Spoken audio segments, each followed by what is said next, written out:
Good afternoon students, welcome to SRS IAS and law academy. पिछली जो class थी उसमें हमने देखा कि गांधी जो है वो किस तरीके से इंडिया में आते हैं एंड देन उसके बाद जो है वो किस तरीके से अपनी नॉन कॉपरेशन मूवमेंट जो है वो स्टार्ट करते हैं। उसके स्टार्ट करने के पीछे रीजंस क्या थे एंड देन के क्यों वो नॉन कॉपरेशन मूवमेंट जो थी वो बंद करनी पड़ गई और उन नॉन कॉपरेशन मूवमेंट्स में गांधी ने किन किन चीजों का बाइकआउट करने के लिए जो है वो कहा गया था। ठीक है, तो आज की जो हमारी नेक्स्ट क्लास है ये पिछली क्लास का जो इसका पिछली क्लास का थोड़ा सा बैकग्राउंड जो है वो उसके बारे में ये क्लास करने के लिए उसका थोड़ा सा बैकग्राउंड जो है वो आपको पता होना चाहिए। अब पिछली क्लास में मैंने आपको बताया था कि गांधी ने जो है वो क्या कह दिया था कि आपको जो है इलेक्शन जो है उसका बाइकआउट करना है। ठीक है, अब आगे जाके इलेक्शन जो है वो 1923 में दोबारा जो है वो इलेक्शन जो है वो आ रहे थे। अब होता क्या था, जब भी ये सरकार जो है ये बनती थी तो सरकार किस तरीके से बनती है, मान लो ये आपका पार्लियामेंट है, इस पार्लियामेंट में क्या होगा, एक रूलिंग पार्टी होगी। ठीक है, जो पार्टी जो है रूल्स वगैरह बनाएगी और उसी के साथ साथ एक ऑपोजिशन पार्टी होगी। ठीक है, ऑपोजिशन। ठीक है, तो एक पार्टी होगी आपकी ऑपोजिशन की। रूलिंग पार्टी में हमेशा अंग्रेज हुआ करते थे क्योंकि अंग्रेज ही जीतते थे। ठीक है, तो वो हमेशा रूलिंग पार्टी में रहते थे। जो इंडियन पार्टी जो होती थी, जो इंडियंस होते थे, वो इलेक्शन जीत के ऑपोजिशन में बैठ जाते थे। अब ऑपोजिशन में बैठते थे तो कोई भी ऐसा रूल अगर ब्रिटिश लाते थे जो इंडियंस के लिए सही नहीं होता था तो ये जो है उसको जो है अपोज कर देते थे। ठीक है, हल्ला जो है ये उस चीज में मचाना जो है ये शुरू कर देते थे। ठीक है, अंग्रेजों के खिलाफ नारे वगैरह जो है वो लगा देते थे या कुछ भी ऐसा कर रहे हैं तो ये जो क्या करते थे, इंडियंस को बता देते थे कि अंग्रेज जो है वो आपके अगेंस्ट जो है इस तरीके का रूल जो है वो ला रहे हैं। अब जब पिछले इलेक्शंस हुए तो गांधी ने बोल दिया नॉन कॉपरेशन मूवमेंट के तहत कि कोई भी जो है वो इलेक्शन में पार्टिसिपेट नहीं करेगा। अब यहाँ पे कुछ पार्टीज ऐसी भी होंगी जो प्रो ब्रिटिश होंगी। ठीक है, अब वो पार्टी, अब जो इंडियंस जो थे उन्होंने इलेक्शन में पार्टिसिपेट नहीं किया गांधी के कहने के ऊपर, और कुछ लोग जो थे जो प्रो ब्रिटिश पार्टीज थी उन्होंने इलेक्शन लड़े और वो इलेक्शन जीत भी गए। अब वो क्या कर गए, वो ऑपोजिशन में जाके बैठ गए। ठीक है, अब वो ऑपोजिशन में जाके बैठ गए तो उस वजह से क्या हो रहा है कि अंग्रेज जिस तरीके का रूल लाना चाहते हैं उस तरीके का रूल जो है ये ला रहे हैं। ठीक है, अंग्रेजों को अपोज करने वाला कोई भी नहीं है आपकी लेजिस्लेचर में। ठीक है, अब इसके ऊपर क्या हुआ कि CR दास जो थे, CR दास, उन्होंने क्या बोला, जो गांधी जी का, अब गांधी जी ने ही बोला था कि इलेक्शन जो है वो कंडक्ट नहीं करवाने, और सबको पता था कि ये नॉन कॉपरेशन मूवमेंट जो है ये फेल हो चुकी है, बुरी तरीके से फेल हुई है। ठीक है, गांधी ने बिना किसी से पूछे अपनी मर्जी से इसको जो था नॉन कॉपरेशन मूवमेंट जो थी उसको बंद कर दिया। अब गांधी के खिलाफ बोले कौन? ठीक है, तो CR दास जो थे इन्होंने बड़ी डिप्लोमेटिकली इन्होंने ये बोला कि देखो गांधी, बापू गांधी जो है, महात्मा गांधी जो है, इनको जो है इन्होंने ये जो नॉन कॉपरेशन मूवमेंट शुरू की थी, ये असल में मूवमेंट जो थी वो खराब नहीं थी। ठीक है, बहुत अच्छा प्रोग्राम था लेकिन इसकी इंप्लीमेंटेशन में थोड़ी सी गड़बड़े जो है वो आ गई। ठीक है, तो सबको पता था कि ये मूवमेंट जो थी वो फेल हो चुकी है, और लेकिन बापू के खिलाफ जो है कोई भी जाना नहीं चाहता। ठीक है, कोई भी गांधी के खिलाफ जो है बोल नहीं सकता। अब जब इसने इतना बोला CR दास ने, तो वहां पे जो थोड़े बहुत कांग्रेस बैठे थे वो देखा, थोड़ा गांधी की तरफ देखा और थोड़ा सा उसको भी कह दी, उसकी भी वाहवाही कर दी। ठीक है, CR दास की।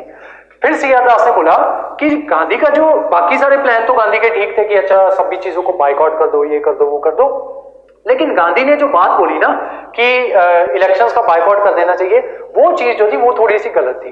क्यों? क्योंकि उस वजह से क्या हुआ, जो प्रो ब्रिटिश पार्टीज जो थी वो जाके इलेक्शन जीती, इलेक्शन लड़ी और इलेक्शन जीत भी गई। क्यों? क्योंकि उनकी ऑपोजिशन में जो हमारे नेता जो थे जिन्होंने इंडियंस के लिए बात करनी थी वो खड़े नहीं हुए। ठीक है, तो ये प्रो ब्रिटिश पार्टी वो जीत के ऑपोजिशन में पहुंच गई। अब वो जो है जो अंग्रेज रूल लाना चाहते हैं ये उनके लिए एग्री कर जाती है। तो मैं क्या प्रपोज करता हूं कि मैं ये प्रपोज करता हूं कि हम जो है नेक्स्ट टाइम जो अब इलेक्शंस आने जा रहे हैं, 1923 में दोबारा से इलेक्शंस थे, अब जो 1923 के इलेक्शंस जो है जो आने जा रहे हैं 1922 में ही NCM कॉल ऑफ कर दी जाती है। ठीक है, इसको बंद कर दिया जाता है। तो जो 1923 में जो इलेक्शंस आ रहे हैं तो मैं ये प्रपोज करता हूं कि हम सब मिलकर जो है उसमें पार्टिसिपेट जो है वो करेंगे। ठीक है, तो कुछ नेता जो थे वो मान गए, उन्होंने इसकी तरफ इसकी बातों में तालियां जो है वो बजा दी CR दास की। अब क्या हुआ, जो 1922 में एक सेशन जो है वो रखा गया, 1922 का सेशन जो है वो गया में रखा गया। गया है आपका बिहार में, गया में 1922 का सेशन रखा गया और CR दास को उसका प्रेसिडेंट चुन लिया गया। सी आर दास जो थे इंडियन नेशनल कांग्रेस के प्रेसिडेंट 1922 के सेशन के, ये चुन लिए गए। अब इन्होंने बोला कि देखो, पहली स्पीच इन्होंने दी कि देखो, जैसा कि मैंने आप लोगों को बोला था कि हमें जो है अगले साल जो है इलेक्शन जो है उसमें पार्टिसिपेट करना है, तो हम ऐसे करके उसके लिए प्लान जो है वो बनाना स्टार्ट करते हैं। बाकी के जो कांग्रेसी जो थे, जो चमचे थे इनके गांधी के, उन्होंने कहना स्टार्ट कर दिया कि देखो हम जो है क्या कहते हैं, गांधी बापू जो है उन्होंने मना किया कि हम जो है इलेक्शन में पार्टिसिपेट करने से मना किया, तो हम तो इलेक्शन नहीं लड़ेंगे। सी आर दास कहते हैं यार अजीब बंदे हो तुम, अभी मैं पिछले साल इसी वजह से तो तुमने मुझे लीडर बनाया, अपना कांग्रेस का प्रेसिडेंट चुना है, और मतलब मैंने तुम्हें पहले ही क्लियर किया था कि 1923 के जो इलेक्शंस आ रहे हैं उसको हमने लड़ना है, अब तुम जो है मना करे जा रहे हो। अगर यही बात है तो जाओ, मैं ये जो इसकी प्रेसिडेंटशिप जो है मैं इसको छोड़ता हूं और मैं अपनी अलग पार्टी जो है मैं वो बना रहा हूं, ठीक है। तो 1922 में जो सी आर दास जो है उन्होंने स्वराज पार्टी जो थी वो बना दी, ठीक है। अब कांग्रेस जो थी वो अंदर ही अंदर दो गुटों में बंटनी शुरू हो गई, ठीक है। एक गुट था नो चेंजर्स, दूसरा था प्रो चेंजर्स। नो चेंजर्स वो लोग थे जो चाहते थे कि जो बापू ने बोला है कि इलेक्शंस नहीं लड़ने, तो ये इलेक्शंस कंटेस्ट करने के अगेंस्ट थे, ये कहते थे इलेक्शंस नहीं लड़ने। प्रो चेंजर्स वो लोग थे जो कहते थे कि हमें जो है आपका जो लेजिस्लेशन जो है उसमें चेंजेस लाने हैं, जो आपके जो लेजिस्लेशन में जो कानून वगैरह जो बन रहे हैं उनमें चेंजेस लाने हैं, तो वो लोग जो कहलाए वो कहलाए प्रो चेंजर्स, ठीक है। अब प्रो चेंजर्स कौन थे, नो चेंजर्स कौन थे, मेन नाम जो है वो बता देता हूं, अदरवाइज और बहुत से लोग जो थे वो इसमें शामिल थे। नो चेंजर्स में जो है आपके आते हैं, नो चेंजेस में आपके आते हैं सी राजागोपालाचार्य, ठीक है। तो सी राजागोपालाचार्य जो है वो इसमें आते हैं, और देन उसके बाद एम ए अंसारी, ठीक है, ये भी नो चेंजेस थे, ये कह रहे थे कि हमें इलेक्शन जो है वो नहीं लड़ने क्योंकि बापू ने मना किया। थर्ड एस कस्तूरीरंग अयंगर, ठीक है। तो ये लोग जो थे ये मेन बंदे थे, ये कह रहे थे कि हमें इलेक्शन जो है वो नहीं लड़ने, क्योंकि बापू ने बोला। नेक्स्ट प्रो चेंजर्स कौन थे, सी आर दास जिन्होंने स्वराज पार्टी बनाई है, और उसी के साथ साथ मोतीलाल नेहरू वो भी प्रो चेंजर्स में आते हैं, ठीक है। उसके अलावा हाकिम अजमल खान और विट्ठलजी भाई पटेल, हाकिम अजमल खान और विट्ठलजी भाई पटेल, ठीक है। विट्ठलजी भाई पटेल जो है वो बाद में जाके आपके जो पहले इंडियन ऐसे स्पीकर बनते हैं, जो सेंट्रल जो असेंबली जो थी उसके पहले स्पीकर जो है वो बन जाते हैं बिफोर इंडिपेंडेंस जो इंडियन असेंबली बनेगी उसके स्पीकर बन जाते हैं विट्ठलजी भाई पटेल, ठीक है। तो ये नाम जो है इनको स्टार मार्क करके जो है ये इंपॉर्टेंट लिख लेना कि ये जो है पहले जो आपके स्पीकर जो है वो बन जाते हैं बिफोर इंडिपेंडेंस से पहले, ठीक है। तो अब ये लोग जो थे इनके बीच में स्प्लिट होना शुरू हो गया कि ये लोग, कुछ लोग चाहते थे कि हम जो है इलेक्शन लड़ेंगे, ये हो गए स्वराजिस्ट पार्टी वाले, और जो क्या चाहते थे कि नहीं लड़ेंगे वो कहते थे कि हम जो है कोई भी इलेक्शन जो है वो हमें नहीं लड़ना। इस वजह से गांधी के मन में डर आ गया कि कहीं पहले एक बार स्प्लिट हो चुका है ना कांग्रेस का, आपके मॉडरेट्स और जो एक्सट्रीमिस्ट है उनके बीच में, गांधी को डर आ गया कि कहीं दोबारा से ऐसा स्प्लिट ना हो जाए। तो उस वजह से गांधी ने खुद ही कह दिया कि देखो, जो बंदा, मैं खुद अब कह रहा हूं कि अगर जो बंदा इलेक्शन लड़ना चाहता है वो कांग्रेस में रह के ही इलेक्शन जो है वो लड़ दे, ठीक है। कांग्रेस से अलग जाने की जरूरत नहीं है आपको, कांग्रेस में ही रह के आप इलेक्शन जो है वो लड़ दो, और अगर कोई नहीं लड़ना चाहता वो अपनी मर्जी से चाहे तो इलेक्शन जो है वो ना लड़े, ठीक है। तो ये थी सारी आपकी स्वराजिस्ट पार्टी। अब जब ये स्वराजिस्ट पार्टी बन जाएगी देन ये लोग क्या करेंगे, ये इलेक्शंस वगैरह लड़ेंगे और बहुत ही अच्छे मतों के साथ ये लोग जो है इलेक्शन जीत भी जाएंगे। मध्य प्रदेश वाला एरिया हो गया जिसको सेंट्रल प्रोविंस उस टाइम पे कहा जाता था, यहाँ पे ये बहुत ज्यादा मेजोरिटी से जीतते हैं। और उसके अलावा दूसरे एरियाज जहां पे ये काफी ज्यादा मेजोरिटी से जीतते हैं वो है आपका बंगाल, ठीक है, बंगाल वाला एरिया, वहां पे ये काफी ज्यादा मेजोरिटी से जीतते हैं। उसके अलावा जो आपका मोतीलाल नेहरू जो है ये पार्टी को लीड करते हैं बंगाल से, ठीक है, मोतीलाल नेहरू बंगाल से लीड करते हैं और जीत जाते हैं, ठीक है। और सॉरी, सेंट्रल असेंबली ये जो थी मध्य प्रदेश जो था यहाँ पे मोतीलाल नेहरू लड़ते हैं और बंगाल से सी आर दास जो है ये लड़ते हैं और काफी मेजोरिटी से ये जो है जीत जाते हैं। देन फाइनली कुछ दूसरी पार्टीज के साथ मिलके जो कि एंटी ब्रिटिश थी, उनके साथ मिलके ये ऑपोजिशन में बैठ जाते हैं एंड वहां पे ये लोग जो है ये अपने रिफॉर्म्स वगैरह जो है वो करवाएंगे, ठीक है। उन रिफॉर्म्स में कैसे आएगा, जैसे टेंपल एंट्री मूवमेंट जो है जो त्रावणकोर में जो बंद की गई थी, ठीक है, त्रावणकोर के किंग के द्वारा, वो जो है उसको शुरू करवाया जाएगा, जिसको वाइकॉम सत्याग्रह का नाम दिया जाएगा। ये भी आज की क्लास में हम जो है वो कवर करेंगे, ठीक है। और ये आपके एग्जाम पॉइंट ऑफ व्यू से इस साल और अगले साल जो है वाइकॉम सत्याग्रह के ऊपर बहुत से क्वेश्चन जो है वो आपको आने वाले हैं, ठीक है। तो इसके लिए मैंने स्पेशल अलग से आपकी एक करंट अफेयर की क्लास जो है वो भी बना दी है, ठीक है। तो वो जो है वो आप देख सकते हो। हमारी कोई भी करंट अफेयर की क्लास देखनी हो तो जो टॉपिक है उस टॉपिक का नाम लिख के साथ में SRS IAS and law academy जो है वो लिख दिया करो, IAS and law academy, ACADEMY, ठीक है। तो ये इतना लिख के SRS IAS and law academy लिख के जो भी टॉपिक जो है जिसके ऊपर आपको करंट अफेयर से रिलेटेड कोई भी टॉपिक हो तो उस टॉपिक का नाम जो है वो आपको आप वहां पे लिख सकते हो। इस तरीके से हमारा कोई भी करंट अफेयर जो है वो आपको इजीली मिल जाएगा, ठीक है। तो इसके ऊपर अलग से मैं जो है क्लास जो है ये बनाई हुई है और यहाँ पे भी जो है आपको अलग से वो समझा दूंगा, ठीक है। तो ये सारा हुआ आपका स्वराज्य पार्टी जो है किस तरीके से एग्जिस्टेंस में आई और किस तरीके से क्या क्या वो आगे जाके जो है वो काम करेगी। लेकिन ये पार्टी जो है ये इतनी नहीं चल पाती, उसके पीछे रीजन क्या था कि CR दास जो है इनकी डेथ हो जाती है जल्दी ही, ठीक है। 1-2 सालों में इनकी डेथ जो है 1925 में CR दास जो है इनकी डेथ हो जाएगी। अगले 3 साल बाद ही 1925 में CR दास की जो है वो डेथ हो जाएगी और क्या होगा, इसके हेड बन जाएंगे मोतीलाल नेहरू, ठीक है। मोतीलाल नेहरू जो है वो इसके हेड बन जाएंगे। लेकिन गांधी ने खुद ही कह दिया था कि आप कांग्रेस में रह के भी जो है वो यहाँ पे इलेक्शन जो है वो लड़ सकते हो। तो कांग्रेस क्या कर देगी, यहाँ पे एक यूथ कांग्रेस जो है वो बनवा देगी, ठीक है। तो यहाँ पे एक मजाक में आपको बात बताने जा रहा हूं, लेकिन फैक्ट जो है वो उसके सच्चे हैं, ठीक है। तो मजाक में मैं आपको बता रहा हूं कि मोतीलाल नेहरू क्या सोचते हैं कि ये जो मेरा बेटा है, ठीक है, जवाहरलाल नेहरू, ये जवान होता जा रहा है, ठीक है, और अभी अनएम्प्लॉयड है, तो क्यों ना मैं वापस से कांग्रेस में आ जाऊं, ठीक है। वैसे ये कांग्रेस से बात कह नहीं थे लेकिन स्वराज्य पार्टी के साथ थे, तो क्यों ना मैं वापस आ जाऊं और नेहरू को इसका हेड बनवा दूं, ठीक है। और मेरी कुल जो है वो सुधर जाएगी, नेहरू के बाद उसकी बेटी बन जाएगी, देन उसका बेटा बन जाएगा, देन उसका बेटा जो है उसका प्रेसिडेंट बन जाएगा and then as it is nepotism जो है वो कांग्रेस में वो चलता रहेगा, ठीक है। तो वो जो है फैक्ट इसके सारे सही है, कहानी मैंने आपको मजाक में बताई है, ठीक है। तो ये जो है मोतीलाल नेहरू वापस आ जाते हैं। अब स्वराज्य पार्टी का क्या होगा, इसका डिक्लाइन किस तरीके से हो जाएगा। मेन लीडर कौन थे पहले, CR दास, उनकी डेथ होगी 25 में, नेहरू आए, मोतीलाल नेहरू इसके लीडर बने, वो वापस कांग्रेस में आ गए क्योंकि यूथ कांग्रेस जो थी नेहरू को संभाली थी। देन इसके जो कुछ और नेता थे, जैसे इसमें आ जाएंगे आपके MR जयकर, MR जयकर जो है वो इसके मेन नेता है, ठीक है। MR जयकर जो है और उसके अलावा NC केलकर और BS मूंजी, NC Kelkar and BS मूंजी, ठीक है। तो ये जो है ये इसमें मेन नेता जो है ये रह जाएंगे, लेकिन बाद में भी इनके बीच में भी आइडियोलॉजिकल डिफरेंसेस जो है ये आ जाएंगे एंड देन ये पार्टी भी जो है ये आगे जाके आपकी पार्टी जो है ये स्प्लिट हो जाएगी, ठीक है। तो ये पार्टी इस तरीके से ये पार्टी जो है धीरे धीरे जो है ये पार्टी खत्म हो जाएगी। उसके अलावा MR जयकर जो है उस टाइम पे इंडिया में जितनी भी पार्टीज बनी है ना, कांग्रेस हो गई या कोई दूसरी पार्टी स्वराजिस्ट हो गई, उसके अलावा और बहुत सी पार्टीज बनेगी, MR केलकर जयकर जो है ये हर एक पार्टी के मेंबर होते थे, ठीक है। हर एक पार्टी के ये मेंबर बने हैं एक आध बार, एक पार्टी को छोड़ के मुस्लिम लीग,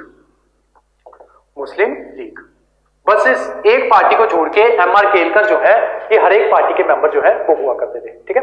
और मजाक में एक और बात बता रहा हूं, फाइनली जाके इसी वजह से आपका एंटी डिफेक्शन लॉ जो है वो लाया जाएगा कि बार बार जो है पार्टी से इधर छलांग मार के उधर भाग जाते हो, उधर से मार के छलांग उधर भाग जाते हो, उस वजह से आपका बाद में आगे जाके एंटी डिफेक्शन लॉ जो है वो लाया जाएगा। अगेन मजाक में बता रहा हूं। अब हुआ क्या कि इनका डिक्लाइन हो गया पार्टी का एंड देन इन्होंने कुछ काम किए थे जो मैंने आपको बताया था कि जिनमें से एक इंपॉर्टेंट काम है वाइकॉम सत्याग्रह का। अब उसके बारे में थोड़ा सा देखते हैं। तुम्हारा नेक्स्ट टॉपिक है वाइकॉम सत्याग्रह एंड देन वो करवा के मैं इन दोनों के नोट्स जो है ग्रुप A वाले बच्चे जो है वो उनको लिखवा दूंगा।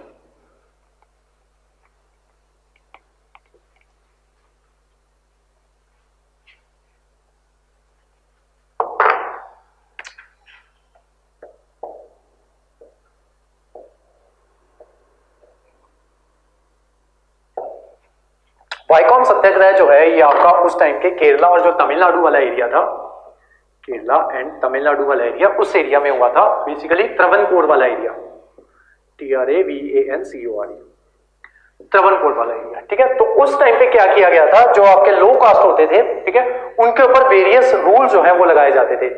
जो लो कास्ट थे उनको पॉल्यूटिंग जो है वो माना जाता था कि ये जो है जिस एरिया से जाएंगे गुजरेंगे भी ना, उस एरिया को ये लोग जो है ये पॉल्यूट कर देंगे। ठीक है, तो ये जो है इस वजह से उनको क्या किया जाता था, उनके ऊपर टेम्पल जो था उसके अंदर उनको एंट्री जो है वो करने नहीं दी जाती थी। त्रवणकोर का जो ये जो था किंग था उस टाइम का, उसने जो है ये सारे रूल जो है ये बनाए हुए थे। ठीक है, और जो ब्रिटिश जो वहां पे कमिश्नर जो थे, वो जो ब्रिटिश कमिश्नर या बेसिकली आप कह सकते हो जो ब्रिटिश डीसी हुआ करता था, वो इन रूल्स को वहां पे इंप्लीमेंट करवाने का काम जो है वो उसका हुआ करता था। तो जो रूल इसने बना दिए वो रूल ये इंप्लीमेंट करवाएगा। तो इसने रूल क्या बनाया कि जिन सड़कों के ऊपर मंदिर पड़ता है, जो लो कास्ट लोग होंगे, SC STs होंगे, वो उन सड़कों के ऊपर भी नहीं जाएंगे। ठीक है, तो इतने ज्यादा हार्श रूल्स जो है ये इनके ऊपर जो है वो लगाए जाते थे, और इन सड़कों के ऊपर तख्तियां जो है वो टांग दी जाती थी कि इस सड़क पे इन जो लो कास्ट है उनका आना जो है वो निषेध है। ठीक है, तो इस तरीके से ये चीज जो थी, ये रूल जो है ये यहाँ पे इस तरीके से ये रूल जो है ये लगाए जाते थे। देन फाइनली इसके रिगार्डिंग आपका वाइकॉम सत्याग्रह जो है ये शुरू हो जाता है 1924 में, और ये 36 तक जो है ये चलेगा। ठीक है, और लगातार ये 300 दिन तक जो है ये रिवोल्ट जो है ये चले थे। ठीक है, अब इनके अगेंस्ट जो है रिवोल्ट किस तरीके से किए गए, जो बहुत से नेता जो थे वो जो है इनके लिए जो है वो सामने आए। ठीक है, जैसे वहां के एक फेमस नेता है के कलप्पन, ये नाम जो है ये इंपॉर्टेंट है। ठीक है, इन नामों के ऊपर जो है आपको सवाल आ सकते हैं। इनको केरला गांधी भी कहा जाता है, केरला गांधी। तो ये जो है इनके रिवोल्ट में इनकी मदद करने के लिए ये कुछ लीडर्स है उस टाइम के, ये सामने आएंगे। उसके अलावा एक और फेमस लीडर है जिनका नाम है श्री नारायण गुरु, श्री नारायण गुरु, NARAYAN, नारायण गुरु। ये भी ये जो है लो कास्ट जो है उनकी मदद के लिए जो है ये सामने आएंगे।